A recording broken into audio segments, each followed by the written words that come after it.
Hi, this is Stephanie Benedetto, coach, storyteller, and unmarketer at The Awakened Business, where I help transformative coaches, healers, and entrepreneurs craft irresistible messages and broadcast them to the world to attract ideal clients with playful unmarketing.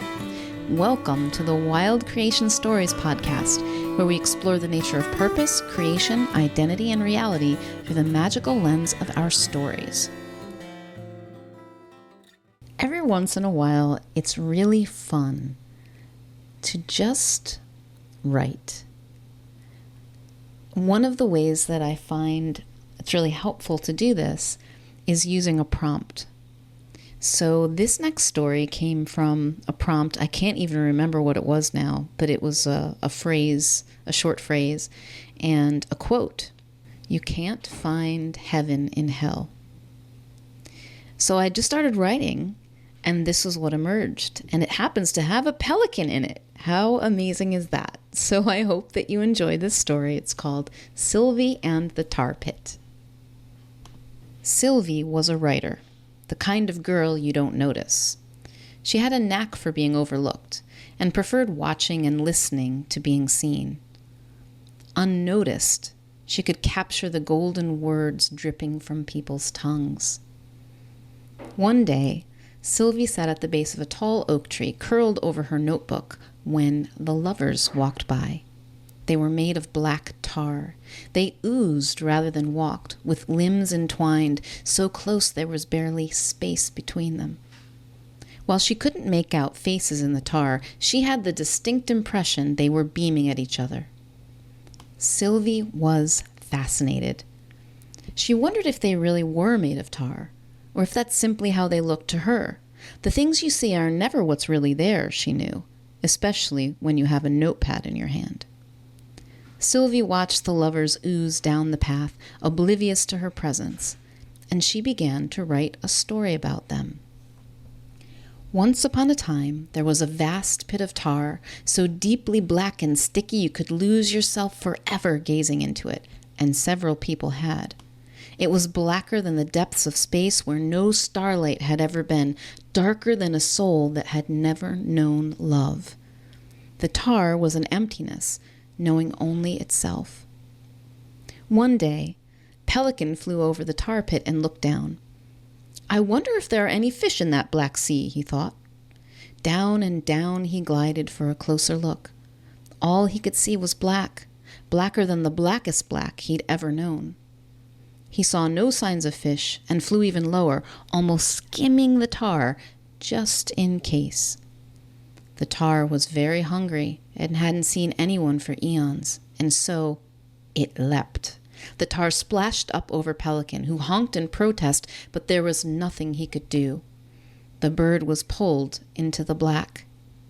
Pelican struggled in the thick ooze, unable to see, as its dark embrace pulled him deeper.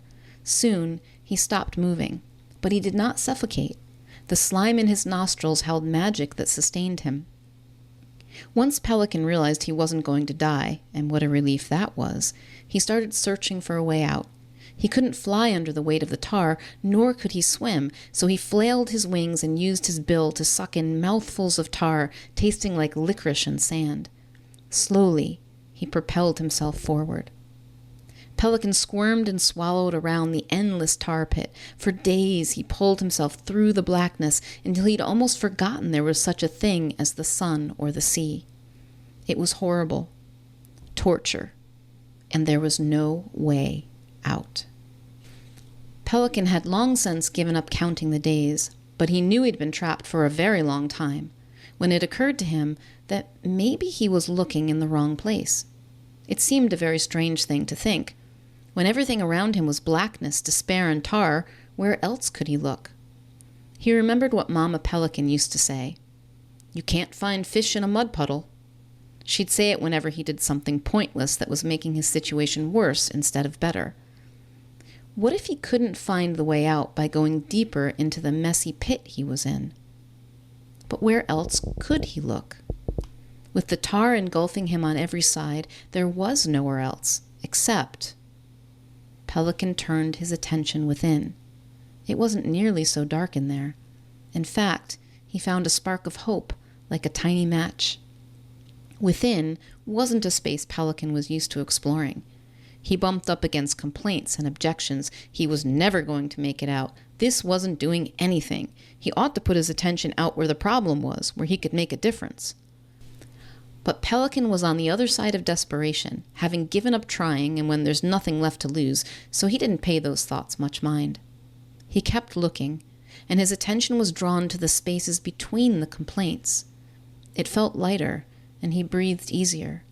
Somehow, he stopped thinking about the tar.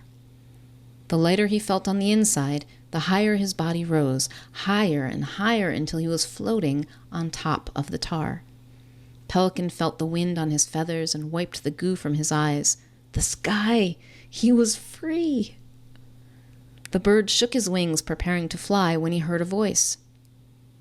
"Don't leave us." The voice was deep and resonant, creaking with decades of despair.